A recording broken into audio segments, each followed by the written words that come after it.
میرے بیٹے کے بارے میں ہے، یہ سورہ اس علی کے بارے میں ہے۔ اللہ نے کہا ہم نام نہیں رکھیں گے، ہم علامتیں رکھیں گے، اس لیے کہ نام کا علی بننا آسان ہے، کردار کا علی بننا مشکل۔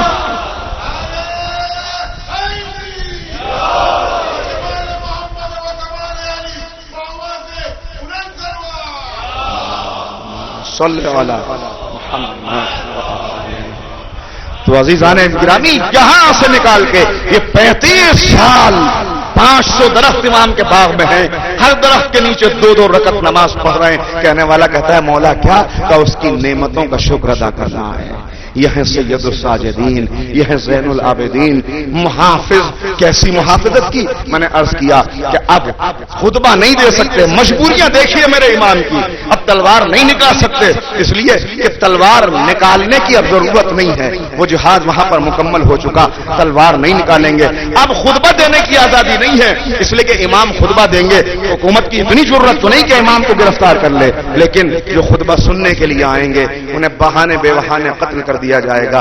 امام کی ذمہ داری ہے ہمارے چاہنے والوں کی بھی حفاظت ہوتی رہے۔ تو اب کیا کریں کہ خطبے کا حق بھی ادا ہو جائے، اب کیا کریں کہ پیغام بھی پہنچ جائے۔ عزیزو، بس ایک مرتبہ میرے امام نے نیا طریقہ نکالا۔ کیا طریقہ اختیار کیا؟ طریقہ تو وہی تھا، لیکن اس طریقے کو اس انداز سے اس دور میں اختیار کیا کہ بظاہر اللہ اور بندے کی بات ہو رہی ہے، مگر یہ آنسوؤں کی لڑیاں پروئی جا رہی ہیں، تو صحیفہ سجادیہ کی دعائیں تیار ہو رہی ہیں۔ انجیل آل محمد، زبور آل محمد، زبور اہل بیت، کیا کیا علماء نے القاب دیے ہیں، کیا کیا چیزیں ہیں، اور آپ انہیں جمع کر لیجئے۔ دیکھیے رویا کیسے جائے، مناجات کیسے کی جائے، اس کی تعریف کیسے ہو، اس سے مانگا کیسے جائے، محافظوں کے لیے دعا کیسے کی جائے، بندہ دنیا کے اندر مادیت سے اپنے آپ کو کیسے بچائے، دنیا کی محبت کیسے کم ہو، آخرت کا خوف کیسے دل میں آئے، جنت کیسی ہے، جہنم کیسی ہے، جہنم سے محفوظ کیسے رہا جا سکتا ہے، اپنے رب کو راضی کیسے کیا جا سکتا ہے، کس طرح وہ جہاں مجاہدانہ زندگی گزاری جا سکتی ہے، ظالموں کے خلاف احتجاج کیسے کیا جا سکتا ہے۔ بظاہر ایک کتاب ہے، ایک کتاب ہے، چند دعائیں ہیں، مگر دعاؤں کے اندر سب کچھ سمو دیا۔ اس میں تاریخ بھی ہے، اس میں تفسیر بھی ہے، اس میں عرفان بھی ہے، اس میں علم بھی ہے، اس میں احتجاج بھی ہے، اس میں رب و معبود اور رب کے بندوں کے درمیان جو نازک رشتہ ہوتا ہے اس کا بیان بھی ہے، سب کچھ محفوظ ہے۔ اور کیوں نہ ہو عزیزو، جب بولنے والا مصحف ناطق ہوتا ہے تو کتاب کو صحیفہ سجادیہ ہونا ہی چاہیے۔ صلوات محمد و آل محمد۔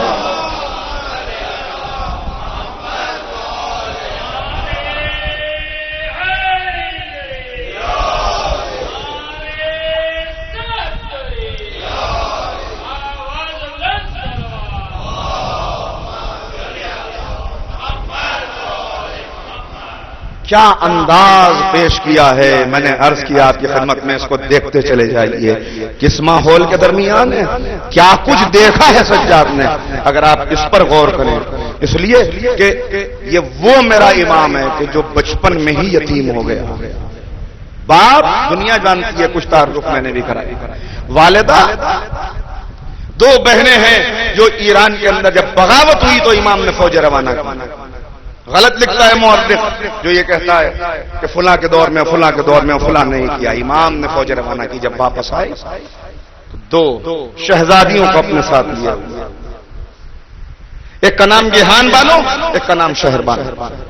اللہ رے امام کا انتخاب کہ جب آئیں تو ایک مرتبہ امام نے اختیار دیا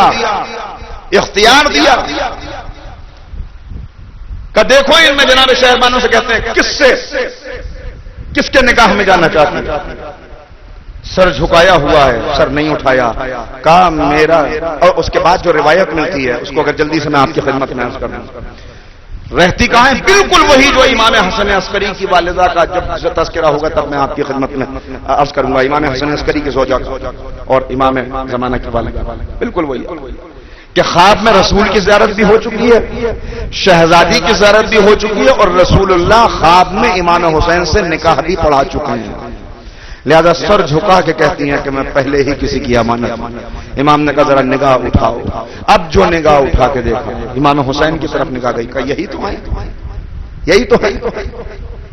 اور اس طرح عرب اور عجم کو ایک کر کے جو اسلام کا پیغام ہے، یہ نسل آگے بڑھی۔ 10 دن کے امام کی زندگی ہے، 10 دن کے ابھی دنیا میں آئے ہوئے ہیں کہ والدہ اس دنیا سے چلی گئی، اور اس کے بعد اب جو مصیبتیں میرے امام نے دیکھی، پوری زندگی مصیبتوں کو دیکھتے ہوئے گزر گئی۔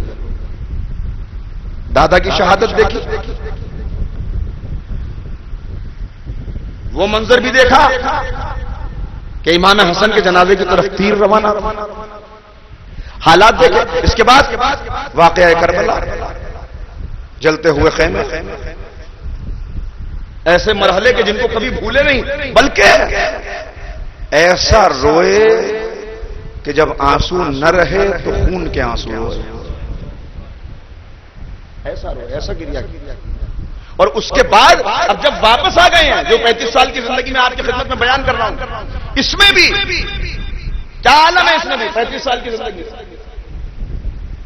مدینے کو تاراج ہوتے ہوئے دیکھا، اصحاب رسول کو قتل ہوتے ہوئے دیکھا، مکے کے اوپر ظالموں کو حملہ کرتے ہوئے دیکھا، مگر ابھی مصلحت یہ ہے کہ امام خاموش رہ کر اس پیغام کو آگے بڑھائیں کہ جس کے لیے بابا نے قربانی دی۔ لہذا ہر پہلو سے درس دے رہے ہیں اور وہ پیغام آگے بڑھا رہے ہیں، بتا رہے ہیں اپنے چاہنے والوں۔ شیخ صدوق علیہ الرحمہ، شیخ صدوق صاحب من لا یحضر الفقیر، ان کی ہماری کو دیکھیے، اس میں پہلی حدیث میں نے عرض کیا، حدیثیں ہم تک پہنچ گئی تو احسان سید سجاد کا، پہلی ہی حدیث امام زین العابدین سے بیان کی گئی ہے کہ جس کے اندر امام بناتے ہیں آپ کے لیے وہ حدیث، آپ کے لیے وہ حدیث۔ جو لوگ ہماری مجلسوں میں بیٹھتے ہیں، جو ہماری بات کو سنتے ہیں، جہاں ہمارا پیغام بیان کیا جائے تو امام اس حدیث کے اندر امام کی دعا ہے، اللہ کیا کیا انہیں تحفے دیتا ہے، ذرا دیکھیے کیا تحفے۔ اسی لیے پچھلے سال بھی یہ جملہ کہا تھا کہ یہ فرش مجلس عبادت ہے، یہاں پہ آئیں تو باوضو ہو کے آئیے، کیا نعمتیں یہاں سے مل جائیں، آپ سوچ بھی نہیں سکتے کہ کس طرف سے رزق مل جائے، انسان کا تصور و گمان بھی نہ ہو وہاں سے رزق مل جائے۔ جو تمنا یہاں پہ لے کے آیا، کوئی اپنی پریشانی لے کے آیا، کچھ دیر کے لیے وہ وقت آتا ضرور ہے جب مصائب ہوتے تو انسان اپنی پریشانی بھول جاتا ہے۔ اسی صدقے میں کہ تم ہمارا چاہنے والا ہو کر ہماری پریشانی کو سن کے اپنی پریشانی بھول گیا، تو جا جو تمنا لے کے آیا تھا وہ تمنا تیری ہم نے پوری کی۔ یاد رکھیے، ایک جملہ کہہ رہا ہوں، اس ارادے سے آئیے کہ یہاں تمنا پوری ہوگی، اس ارادے سے آئیے کہ یہاں توبہ قبول ہوگی، اس ارادے سے آئیے کہ یہاں سے نئی زندگی کا آغاز ہوگا۔ باوضو ہو کے آئیں، پورے خشوع و خضوع کے ساتھ، جیسے مصلی کی طرف جاتے ہیں ویسے یہاں پہ آئیں، اس انداز سے آئیں، ایسے آئیں۔ جملہ کہتا ہوں، یہ کبھی نہ سوچئے گا کہ یہاں پہ بیٹھ کر مانگیں گے تو ملے گا نہیں، یہ سوچنا بھی کیوں، اس لیے کہ یاد رکھیے ہم گنہگار ضرور ہیں، کوئی ہم میں معصوم نہیں ہے، مگر ایک بات یاد رکھیے کہ جو اپنی اولاد پر پانی بند کرنے والے حور کو دے سکتا ہے، وہ اپنے بچوں کے نام پہ سبیل لگانے والوں کو کیوں نہیں دے گا؟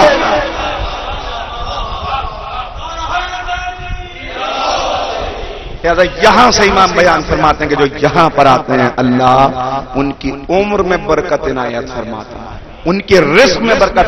یہ امام کی حدیث، پہلی حدیث سنا رہا ہوں آپ کو، پہلی حدیث کہتے نا آسان ہے امام کی باتیں اور امام کی سیرت، مگر ذرا دیکھیے پہلی اور دوسری پھر 2 حدیثیں اس وقت سناؤں گا تاکہ یہ آپ کے ذہنوں میں محفوظ رہ جائیں کہ اللہ اس کی عمر میں برکت عنایت فرماتا ہے، اس کے رزق میں برکت عنایت فرماتا ہے، اس کی پریشانیوں کو دور فرما کر اسے بلاؤں سے محفوظ کرتا ہے۔ اور کیا چاہیے انسان، کیا چاہیے؟ اور چوتھی بات کہ اس کے ذہن کو، دیکھیے صرف جسم کو رزق نہیں مل رہا، صرف جسم کو، کیا کہا؟ پہلی چیز عمر میں برکت، دوسری چیز رزق میں برکت، تیسری چیز بلاؤں سے حفاظت، چوتھی چیز امام فرما رہے ہیں۔ میری بات پر اگر یقین نہ بھی ہو تو یہ امام کے الفاظ ہیں اور امام کا پیغام ہے، لہذا اب مجلس میں جو ہماری حاضری ہو تو کس انداز کی ہونا چاہیے، انداز کوئی بدلنا چاہیے آج کے بعد سے اگر امام کے الفاظ پر یقین ہے۔ چوتھی چیز کیا کہتے ہیں؟ اللہ اس کے ذہن کو وہ روشنی عنایت فرماتا ہے کہ وہ حقیقت کو تلاش کر لیتا ہے. اللہ اکبر. یہ بہت بڑی بات ہے کہ انسان حقیقت کو تلاش کر لے، اس لیے کہ حقیقت ہمیشہ پردوں میں ہوتی ہے، حقیقت پر پردے پڑے ہوتے ہیں. دوسری حدیث سننا، امام کہتے ہیں جب ہماری بزم میں بیٹھو، ہماری بات تمہارے سامنے کہی جائے اور تمہارے دل میں محبت کا جذبہ پیدا ہوگا. کئی اماموں سے ہے یہ حدیث، مگر یہاں کتنے بڑے عظیم عالم کا میں نے نام لیا ہے، دنیا شیعت کے اندر بہت بڑا نام ہے. وہ یہ بیان فرما رہے ہیں کہ امام نے کہا جب ہماری بات تمہارے سامنے کی جائے اور تمہارے دل میں محبت کا جذبہ پیدا ہو تو پہلی نعمت پہ شکر ادا کرو. بس یہیں پہ رک جاؤں گا، پہلی نعمت پہ. تو سوال کرنے والے نے پوچھا کہ مولا وہ پہلی نعمت کیا ہے؟ کہ وہ پہلی نعمت جس پر شکر ادا کرو وہ یہ ہے کہ تمہاری ماں نے تمہیں صحیح طریقے سے دنیا میں پہنچا دیا. اس لیے کہ ہماری بات سن کے اس کے دل میں محبت نہیں پیدا ہو سکتی جو خبیث طہارت ہوتا ہے. یہ جو جذبہ ابھرتا ہے، یہ جو جوش اور ولولے کے اندر آ کے آپ کا دل چاہتا ہے بات سن کے، امام کی فضائل سن کے، قربانیاں سن کے کہ مولا میں اپنے آپ پر قربان کر دوں اپنے آپ پر، یہ جذبہ جسم کی طاقت سے نہیں ہے، یہ خون کی طہارت سے ابھرنے والا جذبہ. صلوات پڑھیں محمد و آلہ محمد.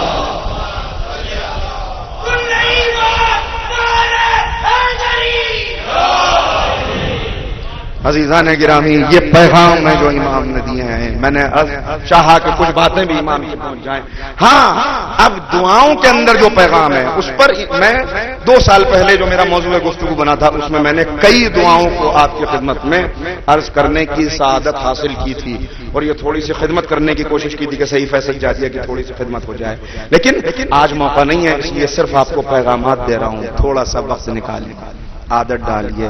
نہج البلاغہ کے صرف نام مت لیجیے نہج البلاغہ کا، صرف یہ مت کہیے کہ ہمارے پاس کیا ہے نہج البلاغہ میں، ذرا اس سے پڑھ کے دیکھیے، ذرا تعارف حاصل کیجیے نہج البلاغہ کا. اور اس سلسلے میں بات آ گئی ہے تو یہاں پر میں عرض کیے دیتا ہوں آپ کی خدمت میں کہ انشاءاللہ اگر نوجوان یہاں پہ بیٹھے ہوئے بچے تو کل شاید کس وقت کل انشاءاللہ 4:30 بجے ایک سلسلہ رکھا گیا ہے کہ جہاں پہ میں آپ کی خدمت میں حاضر رہوں گا اور کچھ علماء بھی رہیں گے انشاءاللہ. ایک مختصر سا تعارف نہج البلاغہ کا، اس لیے کہ وقت بہت کم ہوگا اس وقت، تو انشاءاللہ 35 منٹ 40 منٹ کے اندر ایک تعارف کہ نہج البلاغہ کیا ہے اور نہج البلاغہ کے پیغامات کو اپنی زندگی میں لانے کے لیے ہمیں کیا کرنا چاہیے اس پر انشاءاللہ فوکس کرنے کی کوشش کریں گے. ایک صلوات پڑھیں محمد و آل محمد.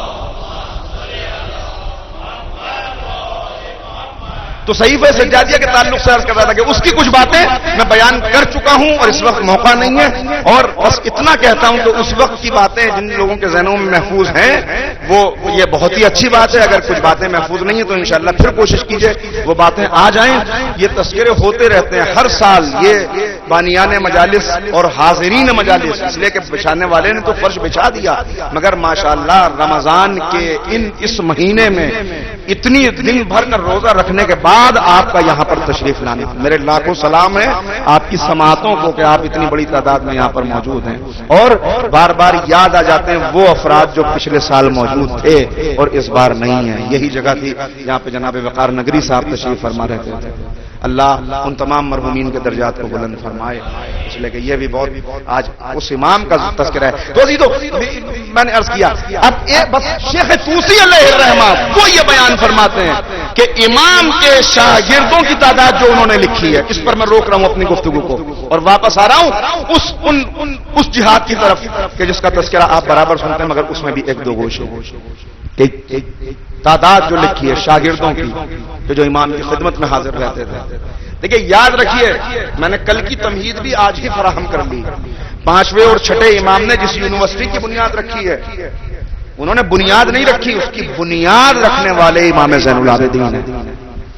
یہ درس نہیں ہے صرف کہ میرا امام صبح سے درس چل رہا ہے تو ظہر تک چل رہا ہے، ظہر کے بعد چل رہا ہے تو اب تفسیر کا درس چل رہا ہے اور تفسیر کے بعد جب مغربین کا وقت آ گیا تو اب نماز کے بعد پھر ایک درس چلتا تھا آخر میں کہ جتنے خاص الخاص افراد بالکل چنے ہوئے ان سے امام گفتگو کرتے تھے، اور اس وقت راز کی بات، امانت جو ہوتی ہے وہ امانتیں ان کو منتقل کرتے تھے. انہی امانتوں میں یہ امانت بھی تھی کہ انہیں بتاتے تھے شہدائے کربلا کے بارے میں، شہدائے کربلا کے بارے میں. ابھی مسائب کیا کروں اب، یہ تو ذکری ایسے امام کا ہے کہ جس کی پوری زندگی مسائب سے تعبیر ہے، تفسیر ہے، اس لیے بار بار یہ بتاتے تھے. اور ایسے یہ جو خاص مجلس ہوتی تھی، یہ رات والی خاص مجلس، یہ دیکھیے یہ یونیورسٹی کی بنیادیں ہیں جو امام نے فراہم کی ہیں. اس مجلس کے اندر سادات، خاص چاہنے والے وہ موجود ہوتے تھے، اور اس میں کئی مرتبہ ایسا واقعہ پیش آیا کہ لوگوں نے دیکھا. بہت سارے واقعات ہیں اس میں، مگر سب کو چھوڑتے ہوئے کوئی طالب علم آ گیا تو امام اپنی مسند سے کھڑے ہو جاتے تھے. تو بعض مرتبہ جو بزرگ بیٹھے ہوتے تھے ان میں سے کسی کو ناگوار گزرا، اس لیے کہ ہر ایک تو معصوم کی نگاہ نہیں رکھتا نا، اسے کیا معلوم معصوم کی بالغ نظری کیا ہے. ایک مرتبہ کہا اس نے کہ مولا آپ امام وقت ہیں، یہ ایک طالب علم ہے، آپ اس کی تعظیم کے لیے کھڑے ہو رہے ہیں، ذرا سنیں جو طالب علم یہاں پر موجود ہے کتنا بڑا جہاد ہے جو آپ کرتے ہیں. امام نے کہا تمہیں نہیں معلوم، میرے جد بھی احترام کیا کرتے تھے طالب علم، اور یہ طالب علم جب علم حاصل کرنے کے لیے نکلتا ہے تو ملائکہ اپنے پروں کو بچھا دیتا ہے. کوئی حاجت مند آ جاتا تھا اگر سائل، آج ہمارا طریقہ کیا ہے، اگر کسی کی مدد بھی کر دیتے ہیں تو انداز ایسا ہوتا ہے کہ اسے دے تو دیں گے، لیکن دیکھیے ایک یہ ہے کہ آپ کسی کے سامنے کھانا رکھ کے یہ کہیں کہ لیجئے نوش فرمائیے، اور ایک یہ ہے کہ کسی کو دے کے کہیں کہ لے دوزخ کو بھر لے مر جاؤ. تو یہ دونوں دینے کے انداز ہیں، مگر امام کا انداز کہ ادھر کوئی سائل آیا ادھر امام اپنی جگہ سے کھڑے ہو گئے. کہنے والے نے کہا مولا یہ تو فقیر ہے، یہ تو سائل ہے. کہا نہیں، یہ وہ امین ہے کہ جو میرے مال کو میرے رب تک پہنچا رہا. کھڑے ہو جاتے بہت احترام سے اسے تحفہ پیش کیا جاتا ہے، ایسے اس کی خدمت کا یہ امین ہے میرے مال کو میرے رب تک پہنچا رہا. ایسے میں ہی ایک آنے والا حال کہ جس کی تعظیم کے لیے جوان ہے، مگر اس جوان کی تعظیم کے لیے میرا امام کھڑا ہو گیا. اور صرف کھڑے نہیں ہوئے بلکہ تیزی سے والہانہ انداز میں جلدی سے قدم بڑھاتے ہوئے ان کی طرف چلے اور جا کے اپنے گلے سے لگا سکے. تو ذرا جو انجان لوگ بیٹھے تھے انہیں حیرت ہوئی کہ یہ جوان کون ہے. ایک مرتبہ کہا مولا آپ بزرگ ہیں، آپ منصبدار ہیں، آپ معصوم ہیں. یہ سننا تھا، امام کی آنکھوں میں آنسو آ گئے، اور امام نے کہا تم نہیں جانتے. کہا مولا اس کا اتنا احترام کیوں؟ کہا اس لیے کہ یہ میرے چچا عباس کا بیٹا ہے. یہ میرے چچا عباس کا بیٹا ہے. لیکن میں نے عرض کیا آج تو آپ کے پاس شاید میں نہیں بیان کر سکا، لیکن میں سچ بتا رہا ہوں کہ جو چیزیں آج آپ کے پاس ہیں ہر امام کا اپنا کنٹریبیوشن ہے، ہر امام کی اپنی خدمت ہے. لیکن میرے اس امام کی کیا خدمتیں ہیں کون بیان کر سکتا ہے؟ جس نے کانٹوں پہ چل کے دین کو بچایا، جس نے شولوں کے درمیان سے دین کو بچایا، جس نے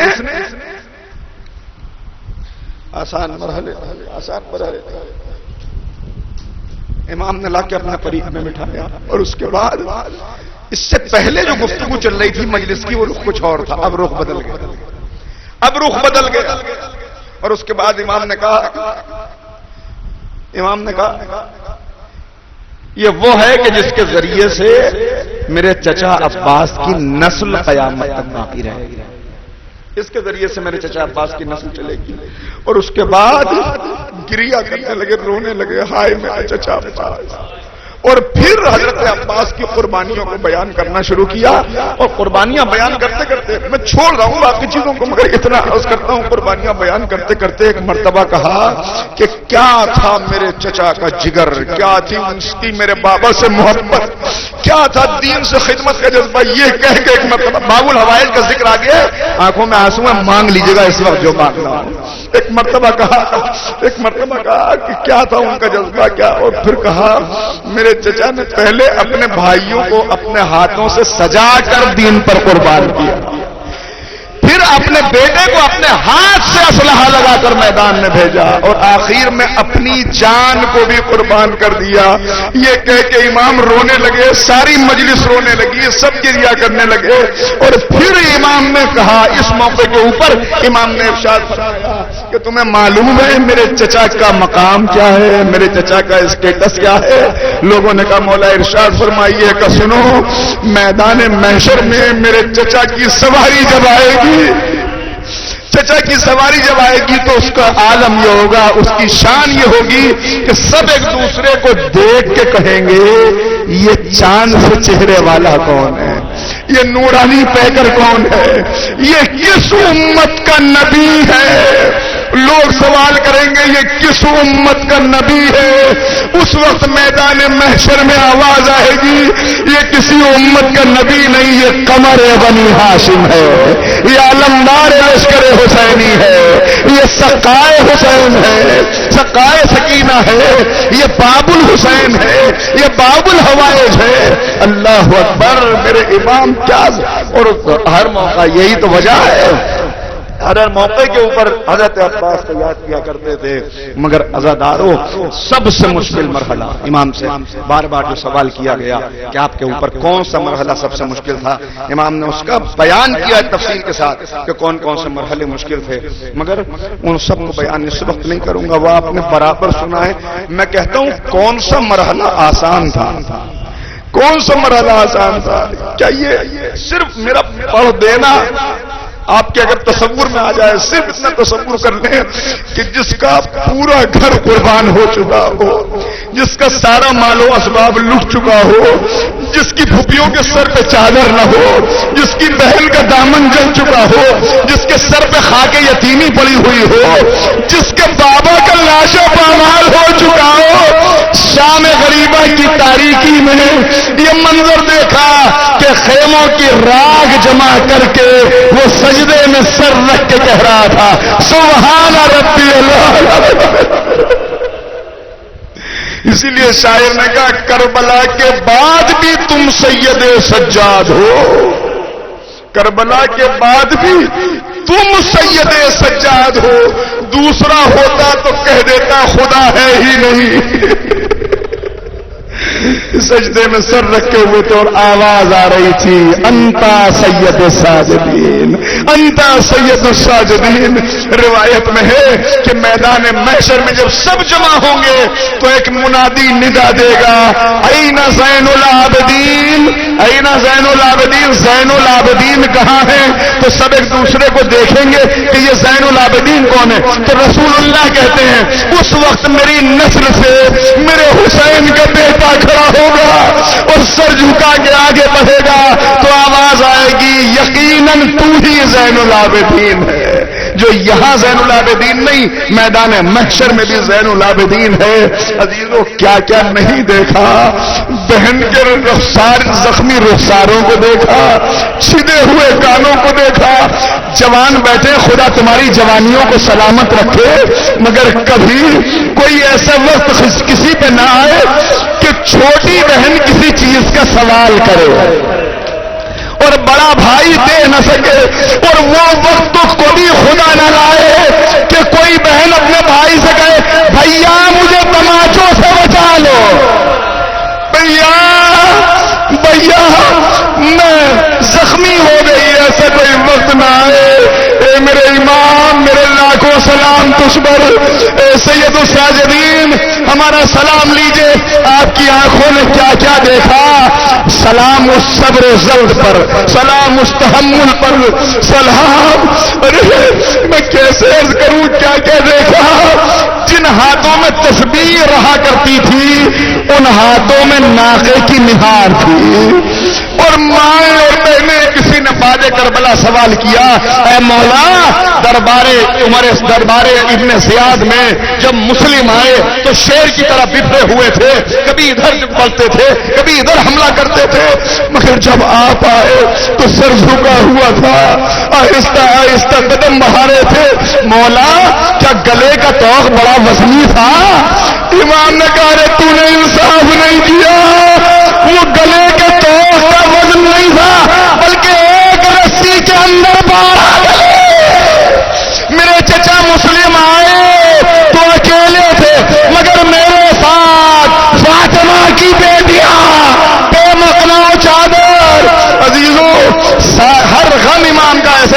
ہمیشہ بیان کیا، مگر سنیے گا جب وقت آخر آیا ولید نے ولید ابن عبد الملک ملون نے زہر دیا تو میرا یہ امام بستر پہ تڑپ رہا تھا، محرم کا مہینہ تھا، ارے ماہ محرم میں تو ویسے ہی امام کا غم تازہ ہو جاتا تھا۔ 25 محرم کی تاریخ آئی، امام محمد باقر موجود ہیں۔ ایک مرتبہ جب وقت جانے کا قریب آیا تو کہا بس سنیے آخری وصیت امام کی سنا کے روک رہا ہوں۔ ایک مرتبہ کہا اے بیٹا محمد باقر کا جی بابا کا بیٹا جلدی سے میرے حکم پہ عمل کرو۔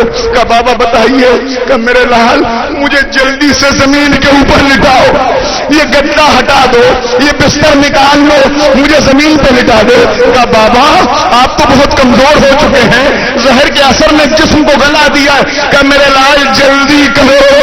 میں امام محمد باقر نے زمین پر لٹایا۔ کہ بابا کیا ہوا؟ کہ میرے لال مجھے وہ وقت یاد آ گیا کہ جب میرا بابا جلتی ہوئی زمین پر یہ کہہ کے میرا امام چیخا۔ کا بابا کیوں چیخے؟ کہ اے میرے لال وقت آخر میرے سینے پر میرا بیٹا موجود ہے، مگر ہائے میرا بابا شمر اپنا گھٹنا رکھے ہوئے بالوں کو پکڑے، خنجر پسے گردن سے چلا اور میرا بابا کہہ رہا تھا اے اماں آپ کا حسین۔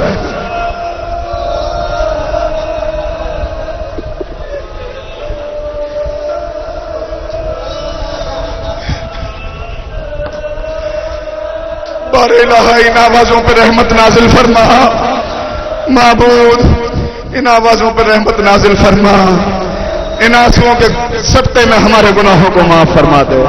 بار الہ حاضرین مجلس کی تمام شرعی حاجات کو پورا فرما دے، معبود بانیان مجالس کی تمام حاجات کو پورا فرما دے۔ بار الہ ہمیں واقعی طور پر وہ جذبہ اور وہ توفیق عنایت فرما کہ ہم سیرت معصومین پر عمل کر سکے۔ معبود جو سید سجاد کا ذکر ہوا، بار الہ ہمیں سب کو سجدوں کی اور نماز کی توفیق عنایت فرما۔ بار الہ ہماری عبادتوں کو اپنی بارگاہ میں قبول فرما۔ معبود اس کا ذکر ہوا جو پہلا عزادار سید شہداء ہے، بار الہ ہمیں واقعی عزاداری کی سچی عزاداری کرنے کی توفیق عنایت فرما۔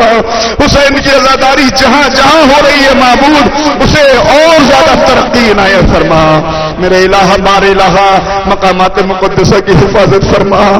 بار الہ وہ بی بی جس کی بے پردگی کو یاد کر کے میرا امام روتا تھا، آج شام میں وہ بی بی پھر نر گیا میں گھر معبود دشمنوں کو نابود فرما دے، مقامات مقدسہ کی حفاظت فرما۔ بار الہ جو بیمار ہیں انہیں شفا کاملہ و عاجلہ عنایت فرما۔ حاضرین مجلس کے تمام مرحومین و مرحومات کے درجات کو بلند فرما دے۔ بار الہ جو گزشتہ برس ہمارے درمیان تھے اس سال نہیں ہے، چاہے جہاں پر بھی جس فرش اعضاء پر بھی رہتے ہوں، بالخصوص جناب وقار نقوی صاحب اور تمام مرحومین ان کے درجات کو بلند فرما دے۔